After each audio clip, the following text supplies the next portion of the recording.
Hello everyone, Railgan here with another ZvP on one of the new maps.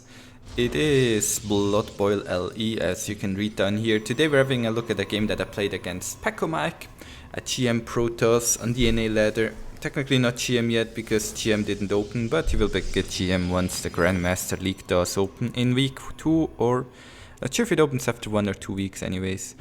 Need to play 30 games, so I think it might be 3 weeks total. I open with hatch first into pool. No, actually hatch, I think. Yeah. I'm going to highlight some of the differences on this map or some of the special things. If you have a look at this space, you might notice that you have 4, 8 plus 2 mineral patches. So you can accommodate a total of 20 workers of this space include, and then also have that gas for the 3 additionals. So a little bit different from the usual base where you can only have 16 workers on the minerals and 6 on the gas. A little bit more minerals here, a little bit less gas. We will see how that plays out. The natural or the outside base is fairly standard. We do have these Spectre rocks that we can use to protect ourselves. Can kill this one to block this path off. Can kill these to have a quicker connection to my third base over here. Below our main, directly along this path, we will be able to go to a gold base. Right now I'm being harassed a bit by an adept, but nothing major is happening. The gold base is also a bit special because it does have those 8 patches instead of the usual 6 that a gold base should have. Or that a gold base usually has. So it is a bit different from the standard. Either way, it's a cool new map. I'm going for the standard Roachworn timing around the 345 mark. Defending against the adepts with my links, eventually cleaning them up. Takes a little while, but we do get that stuff going. Over here we see the gateways morphing in from the Protoss. He does get that adept glaive upgrade. And the gold base is kind of hard to defend on this map because it's very open, right? You have 3 attack paths into it. You do have this watchtower which allows you to kind of scout where the attack is going to come from.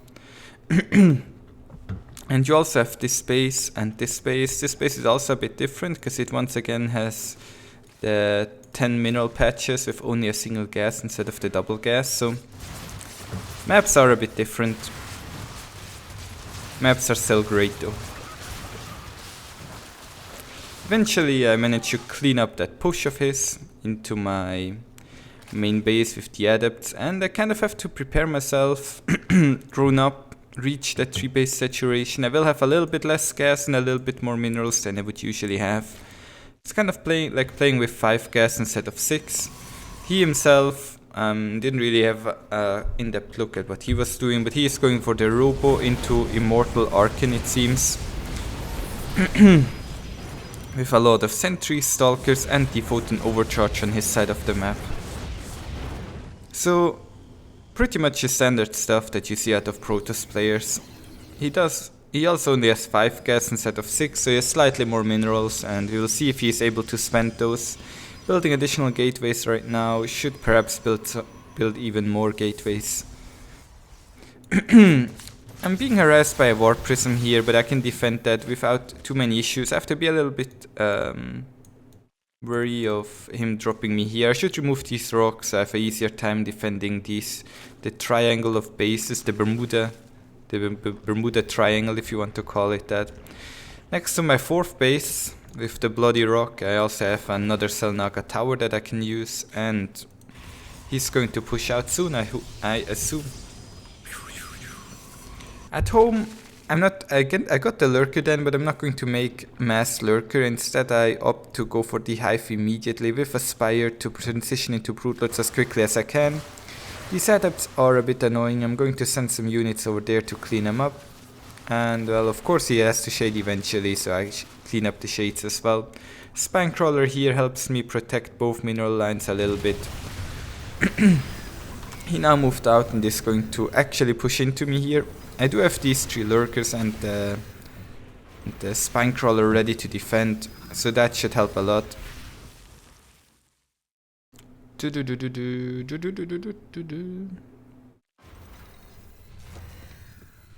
Crater Spire, morphing in. I'm getting the melee upgrade right now, so the Broodlings do a little bit more damage as well. I have a lot of Lings in my army to begin with. Cleaning up these rocks, so I have an easier path down to this base. The Zealot Warp is still going to be fatal, and in this game I was kind of frustrated by all the Zealot attacks, to be honest. Like, it just really Zealots in, kills the hatch, and then, well, then the hatch is gone, right? At the same time I'm doing a Ling harassment over here. He has the double photon overcharge, but I have so many Lings that it's kind of hard for him to even clean them up. Eventually, once the Zealot arrives as well, he does clean it up, and this goes over to my gold base and attacks my base once again over here with his Immortal Archon army. My 7 Broodlords are hatching in currently, so they're going to be a big help. I want him to not push into my third base over there right now. And you might say, well, these Broodlords should be able to win this fight.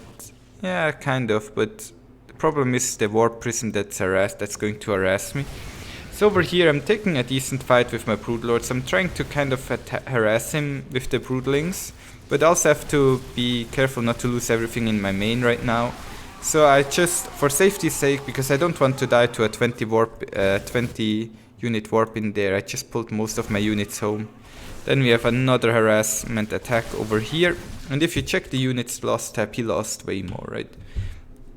He's constantly throwing away his units. Over here more Zealots went to their grave and puts him at over 10k, so I have a 3.6k lead on him already. He does retain most of the gas units throughout the game, so he's kind of just throwing away the mineral units, and he is going for the Tempest mothership follow-up. I luckily managed to get the mothership core before it turns into a mothership. And right here I get a pretty decent fight on him. Kind of pushing through him and his Templar army. Kind of not.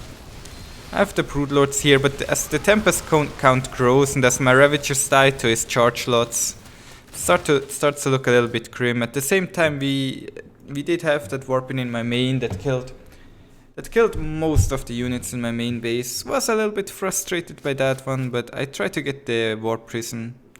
Failed to do so again.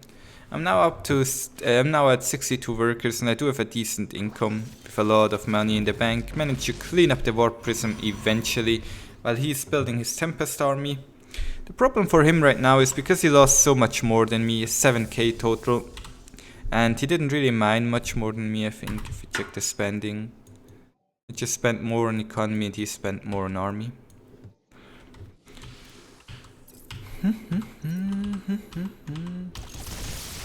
Yeah, because of that, it's going to be a bit tough for him here. Oh, sorry. I have that one lurker in my main army as well.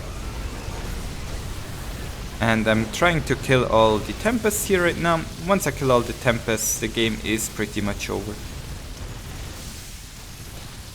Only have Hydralisks, and well, he has to GG out here eventually. Yeah, it's a pretty interesting map. I have a lot of spines here to defend together with my lurkers. The lurkers have a couple of kills, maybe should have moved some lurkers down here as well. Still has that Warp Prism up there, and I think he also had a Zealot here that I eventually managed to clean up. He still has Archon Templar over here that most likely wanted to go for a Storm Drop, and the Broodlords reigned supreme. So yeah, hope you guys enjoyed this video of one of the new maps, Blood Boil LE, against a Protoss. And I'll see you guys tomorrow. Thank you all for watching. Bye.